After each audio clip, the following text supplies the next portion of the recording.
It billowed in the wind behind her like a battle standard, announcing to all that one of history's greatest women warriors had fought her last battle, and fought it well.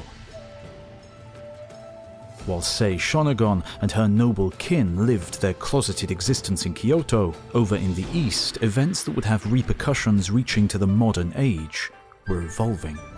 A class of clans, connected by hereditary service to a military commander, were emerging. As they served only one lord, they became known by a word which means to serve: samurai. Within 100 years, in the 11th century, at around the same time as the age of chivalry was dawning in Europe, powerful samurai warrior clans were exerting great control over the imperial court.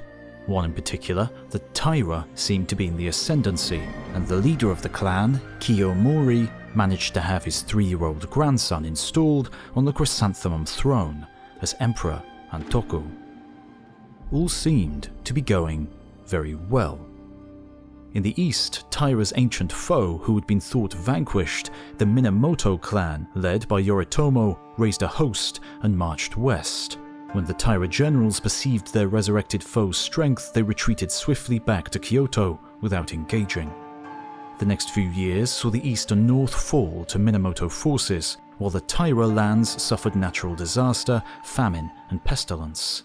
However, they remained undefeated and safe in their Kyoto base, biding their time to strike. And in 1184, the Taira felt their time had come. A huge force of 100,000 was levied, and the men of the capital region made a leisurely progress north to combat the Minamoto in their mountain lairs.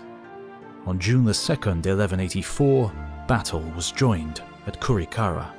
It took place in the old, honorable samurai fashion. Melees were fought between picked champions, warriors called out their lineage before engaging, and all the proper protocols were observed until night fell. The heavily outnumbered Minamoto sent flaming bulls, enraged and in mortal panic, running through the Taira troops. In the chaos, the camp was abandoned, and it is said, thus did 70,000 horsemen of the Taira perish. Buried in this one deep valley, the mountain streams ran with their blood, and the mound of their corpses was like a small hill.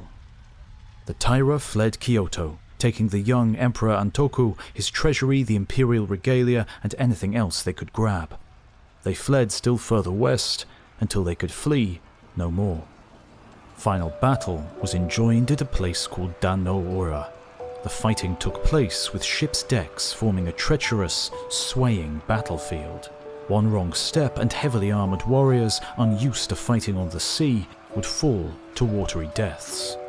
Emperor Antoku, still just 6 years old, was placed on an insignificant-looking boat, so that while the Minamoto concentrated their arrow fire on the flagship, he remained safe. But a traitor, Taguchi Shigeyoshi, defected and revealed the ruse.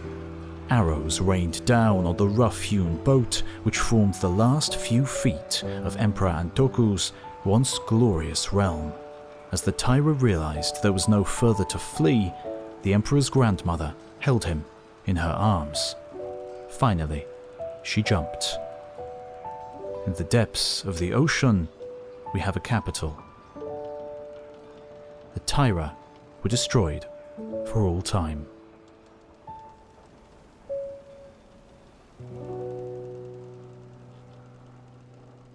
Minamoto Yoritomo was granted the title of shogun, and his warrior-ruled samurai administration swiftly removed political power from Kyoto's hands.